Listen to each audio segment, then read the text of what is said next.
Okay, hi everyone. Let us talk about tessellation in hyperbolic geometry or hyperbolic surfaces. Right. I'm Eric and Vasily and Amy. Okay. Right. We are kind of familiar with spherical tessellation, right? The polyhedron, or even though they not look like sphere, but topologically, they are sphere, kind of. Oh, yeah, great. We can only have 5 types of polyhedron, right? There are tetrahedron, triangles that 3 faces meeting each vertices, cubes that meets the what? Meets the squares, and each vertices has 3 squares. Octahedron, that's triangles, and each vertices have 4 triangles, 8 faces. And the dodecahedron, that's a pentagon with each vertices has 3 edges meets together. And icosahedron, that's 20 faces, and each face is a triangle and 5 edges, right, meeting each vertices. Okay, the Schläfli symbol, the PQ, represents the sides of each polygon and how many feet, how many edges meet, or how many faces each vertex meets together. Okay. Then, as we see, right, the vertices, there's Q angles meet together. Total angle is 2 pi. So each angle is 2 pi over Q. In each polygon, right, small angle is 2 pi over Q, but in each polygon, there are P angles. So total angle in each polygon is P over Q times 2. For Euclidean geometry, or R2, the total angle of a P polygon of a P-gon is equal to P minus 2 times pi. Or because, because here we have the spherical surfaces, and spherical has, and a sphere has positive curvature. The total angle, or the left side, must be greater than the P minus 2 pi. Right, so we had done illustration of this one, and for different PQ, we have proved already, right? That's only 5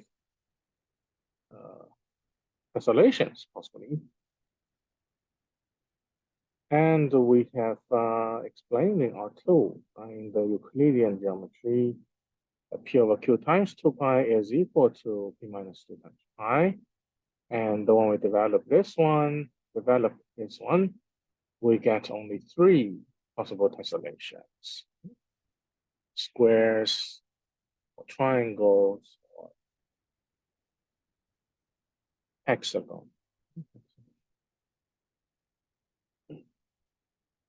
And then what happened to hyperbolic tessellation, hyperbolic plane? Well, these pictures shows what? The first one saying what? 4 octagons meet in each vertices. Right, the second one, 12 triangles meeting each vertices, and 3 dodecagons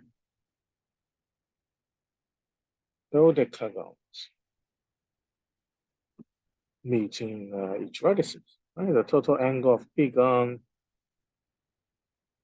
here must be smaller than P minus 2 times pi, because the hyperbolic space, hyperbolic surface is negative curvature. right? Negative curvature. Doesn't like the sphere, right? It has negative curvature. Well, for these things to look like, well, there should be a lot. Oh, we have 12-3, we have 3-12, we have 8-4, we may have 4-8 also. Right? 8 squares meeting each vertices.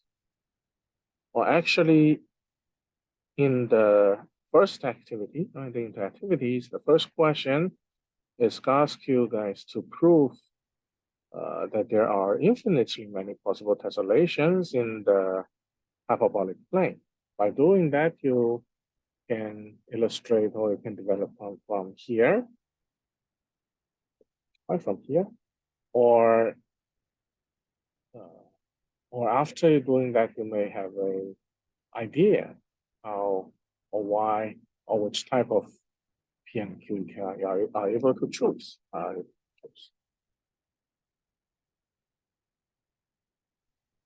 Right. The hyperbolic plane itself cannot be metrically represented in the Euclidean plane, but we have the point clear, the mathematician point clear, describe the ways that can be formally representing Euclidean plane. One of those is what we see here, to represent the hyperbolic plane as the point inside a disk. For this representation, a straight line in the hyperbolic plane is presented as a part in a disk of a circle that meets the boundary of the disk at straight angles.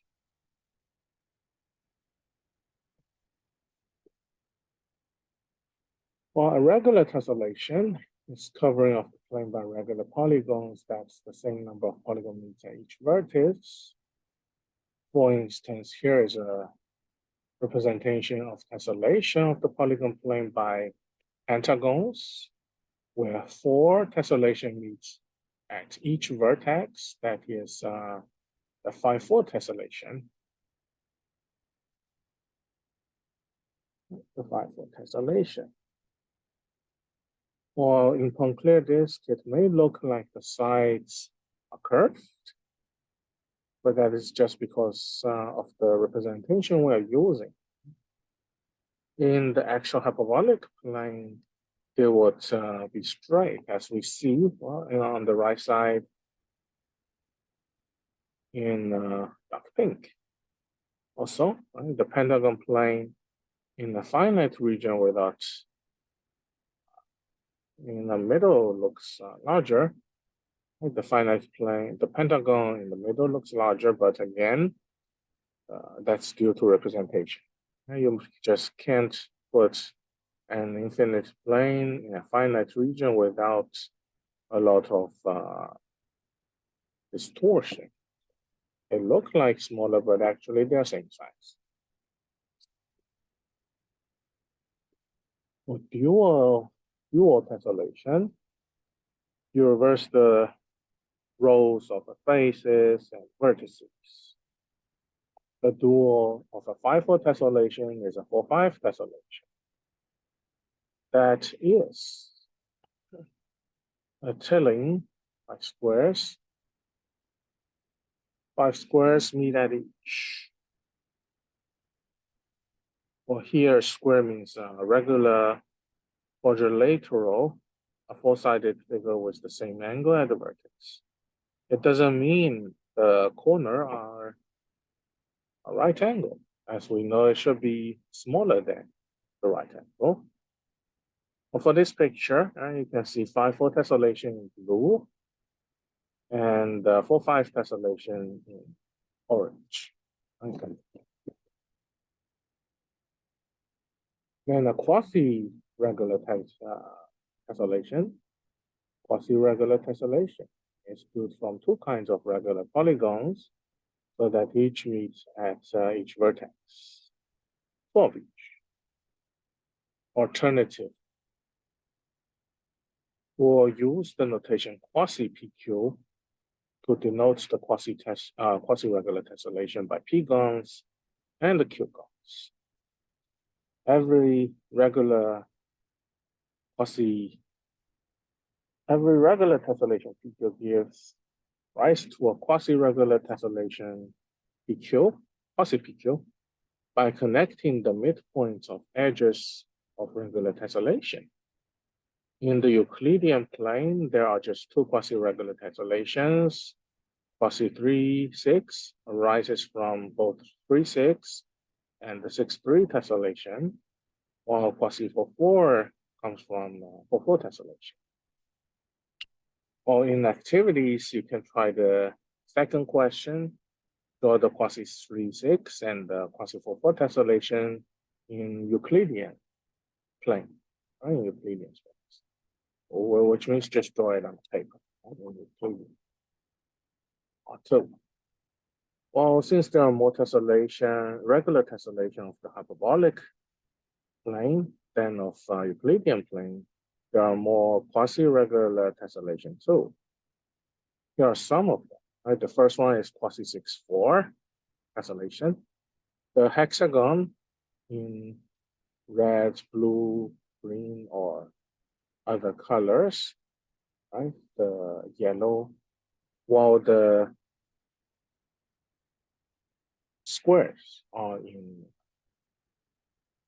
kind of light orange or dark yellow. Right, it looks like a plate disk. On the right side is quasi 7, 3 tessellation with stars in the plane of a larger polygon. Right, so that's all about the tessellations in hyperbolic geometry we have. Thank you.